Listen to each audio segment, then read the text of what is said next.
Bom dia, boa tarde, boa noite, né? A gente vai fazer a apresentação de 3 artigos, né? 2 do José Carlos Libânio, né, que tem a participação, um outro também vindo de fora, tal, né, que é relacionado mais diretamente com a educação física, tal, até o artigo estava em inglês. E a gente fez uma dinâmica para que cada um tenha 2 minutos para falar. Então, a nossa dinâmica é que ninguém ultrapasse esse tempo. Então, eu começo a fala. Quando eu chegar no meu tempo próximo, 20 segundos, tal, vão falar para eu concluir, né? E depois a gente tem 5 minutinhos num debate mais livre e tal, para colocar os posicionamentos, tá? Então, valendo meu tempo a partir de agora, né? Eu fiz a leitura dos 3 textos, né? E é impressionante o quanto, quando a gente lê, a gente tenta associar com a nossa realidade. Eu acho que isso é extremamente importante, né? E o quanto que a gente começa a pensar nas problemáticas que envolvem a escola para o fornecimento, para a realização desse trabalho. Então, assim, um texto que me chamou muito a atenção, né? Até porque eu tenho estudado Vygotsky, né? Foi o texto do primeiro artigo, né? Que fala sobre a formação do professor, de professores de didática para o desenvolvimento humano, do Libânio, né? O Libânio é um autor já que eu tenho também estudado algumas vezes, tal, né? Até pelas características e elementos que ele traz, né? Mas um ponto assim que eu trago assim, ele traz bastante Davidov, né? Que é um sucessor do Vygotsky, né? E que continua o seu trabalho do Vygotsky, inclusive nessa obra, se eu não me engano, tem até a participação do Davidov, né, no último capítulo, quando o Vygotsky está para falecer, né, a construção do pensamento e a linguagem, uma das principais obras do Vygotsky. E um ponto assim que me colocou muita atenção é a questão do método científico, a epistemologia, né, a questão do como é que se dá, aprende-se o conteúdo, a matéria, aprendendo o procedimento pelo que se trabalha na matéria do estudo, ou seja, a questão do método científico, né, o quanto é importante entender a ciência numa situação de transformação, né? E aí é um ponto que a gente traz para a nossa realidade, assim, então pensar teoricamente, né? Pensar o pensar, como o Vygotsky traz também, né? E aí quando a gente pensa a questão da nossa realidade e traz para a nossa realidade, 15 segundos, a gente vê que a escola tem sido menos cientificamente e acabando e minando um pouco do conhecimento crítico e o conhecimento científico. Passo a bola aí para não passar o meu tempo. Perfeito. Então, também vou comentar, vou tentar ser rápido e falar dos 3 artigos, né? Eu vou continuar, então, com o artigo que já estava sendo comentado do Libânio, né? Onde Davidov aprofundou nesses estudos do Vygotsky, e ele fala dessa problemática, né? Da didática, da pedagógica, né? Então, o professor ou sabe muito do assunto e tem dificuldade de passar, e tem muita gente que tem essa dinâmica e deveria se aprofundar mais no assunto determinado, né? Como juntar essas coisas. O artigo mostra até um problema histórico, né, da USP, lá de 1938, que vem desde lá, nessa formação dos professores já eram separadas e tudo mais. Eu fiz algumas anotações aqui, né? Mas a ideia principal desse artigo, ao meu ver, quando eu li, é que os conhecimentos nunca devem ser dados de maneira pronta, né? Não é algo pronto, né? Eles se transformam, né? Ele vai falar da transposição didática e tudo mais. No outro artigo, onde eles falam da dificuldade de pesquisa sociocrítica, né? De como se fazer, né? Eu achei muito interessante a parte quando ele fala de discriminação e opressão dentro da pesquisa científica. E aí ele cita o exemplo do Brasil e da Alemanha, né? Que ele vai falar do Paulo Freire, ele vai falar da escola de Frankfurt, e quando ele fez os levantamentos bibliográficos, ele não pegou esses dados, né? Então, até nas pesquisas sociocríticas se tem essa dificuldade.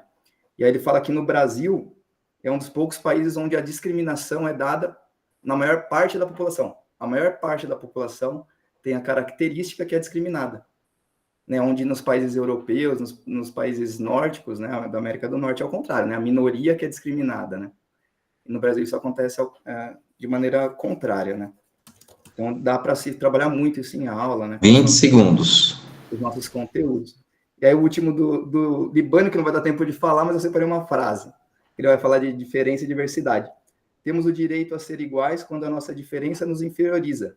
E temos o direito a ser diferentes quando a nossa igualdade nos descaracteriza. Não sei se deu para concluir. No tempo certinho, Bruno. Próximo. Próximo. Eduardo. Microfone.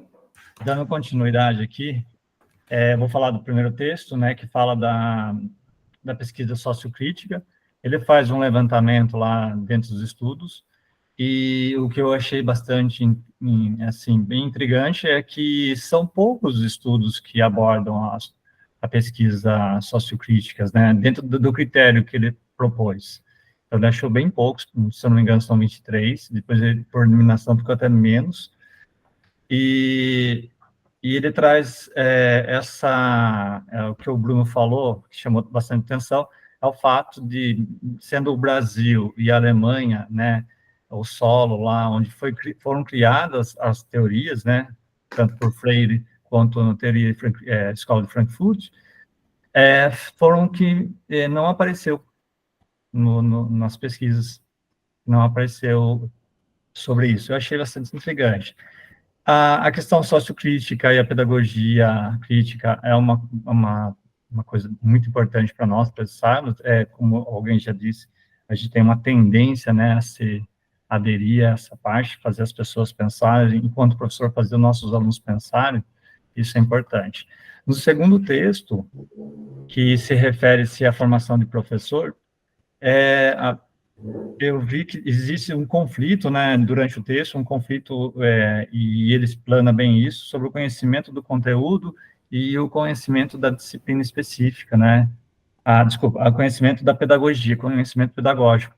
Então, assim, o que ele relata também, que, assim, são duas características, ou realmente... 20 segundos. Alguém falou sobre o conhecimento do professor, né, ou ele conhece bastante, ou ele tem uma boa didática, mas raramente ele tem os dois.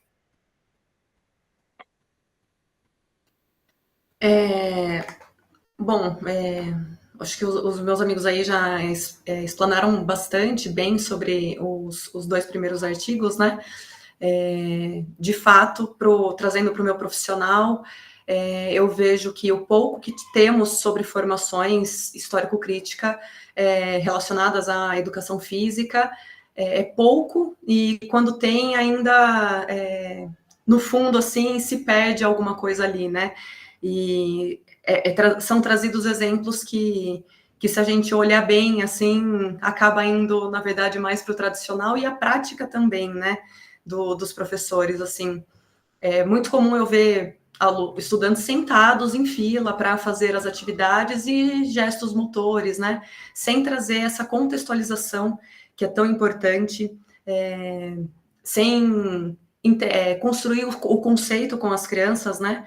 Eu sinto bastante falta disso nas aulas de educação física, né, as quais eu consigo presenciar, e o importante é que a gente consiga, talvez, linkar, né, a vida das crianças aos componentes, aos conteúdos da educação física. Eu acho que é o maior desafio, mas a teoria radical local da Hedman abriu meus olhos, assim, na verdade corrobora com algo que eu tenho dentro de mim, que eu acho que para a gente conseguir fazer com que a escola cumpra o seu papel, né, seu papel republicano, do que constrói o bem comum, o bem para todos, eu acho que é fundamental que a gente consiga, de fato, elencar esses conteúdos com o dia a dia das crianças, né? Claro que não é um trabalho fácil, acredito que uma boa avaliação diagnóstica, um bom PPP, podem servir como ferramentas para que a gente consiga alcançar a teoria da Hedman, que é maravilhosa. Obrigada. Bom, é isso aí, né? Então, a galera já falou bastante também. O que eu vejo, assim, é que, como o Eduardo estava falando, a teoria sociocrítica, ela fica muito na universidade e parece que escapa pouco para fora da universidade, né? E quando sai da universidade também não é tão praticado, assim, né? Às vezes até chama algum cara, por exemplo, uma rede chama uma pessoa da sociocrítica, assim, que fala bem, para dar uma palestra lá para os professores num dia especial, e no dia seguinte está todo mundo sentado enfileiradinho de novo, volta tudo ao normal, né? Então, assim, é uma coisa mais... Eles usam até isso como um mercado, assim, né? Na real. E E aí a ideia, principalmente do Libânio ali, que eu achei interessante, é esse negócio da criança aprender a pensar por si só, né? De resolver os problemas, né? Você dá ali um problema e um objeto e ele tem que fazer a relação de como resolver aquele problema com aquele objeto, né? É uma coisa do processo de consciência. Tem até uma história na minha escola agora recente, que a molecadinha do 6º ano virou uma moda agora falar que não vai ser CLT, que CLT é uma coisa ruim, assim.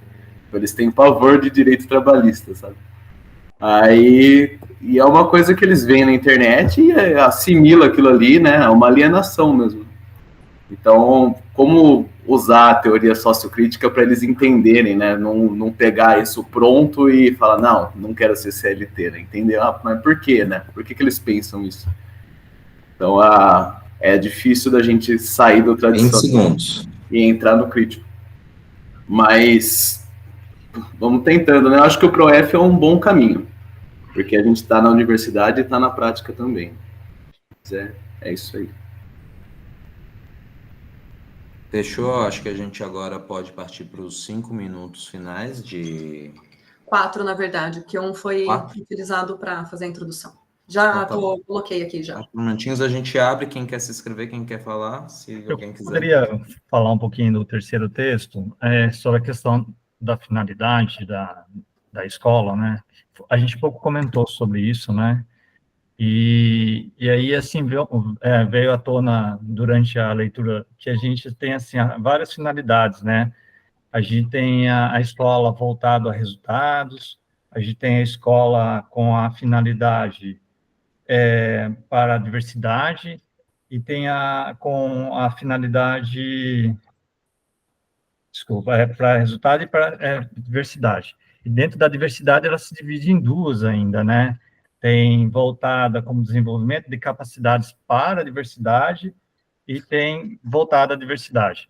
Eu acho que esse tema da finalidade da escola cai muito bem na temática que a gente é proposta lá, né? Para a gente falar um pouquinho sobre a questão do currículo. O nosso BNCC, quando eu estava lendo, eu vi que é bem voltado aos resultados, né? Um currículo mínimo, com característica de currículo mínimo, né? Como propõe o texto, né? Como levanta o texto aí. E desafia nós pensarmos sobre realmente um currículo voltado à questão do culturalismo. Boa. Eu acho que é interessante. Pode ir, Júlia. Eu acho que a gente tem que aproveitar, pegando um gancho, eu nem ia falar isso, né? Mas agora que o Eduardo falou, de fato, tudo é voltado para as avaliações, né? E acho que a gente tem que, eu não sei nos anos finais, né? Mas nos anos iniciais, os estudantes não são avaliados sobre educação física, né? Então a gente tem que, eu acho, assim, que a gente tem que aproveitar isso, já que não são, né? Vamos tentar contextualizar mesmo com a aprendizagem deles, assim, a gente atender as normas lá da BNCC, mas a gente tentar fazer uma coisa bem, bem dedicada àquele contexto daquelas crianças, né? Eu trabalho numa comunidade carente que eu vejo muitas oportunidades e muitas coisas que eu preciso fazer para realmente ser útil para eles, e não fazer esportes de marca e ponto final, né? Então, eu acho que vale a gente pensar sobre isso, né, já que não tem avaliação para a gente colocar a nossa cara, e para caminhar até o final, também anotei essa frase que o Bruno falou, do Bruno Juste, né, achei perfeita essa frase, até compartilhei, achei incrível, e de fato, quem eles dizem que é a minoria, na verdade é a maioria, né. Obrigada.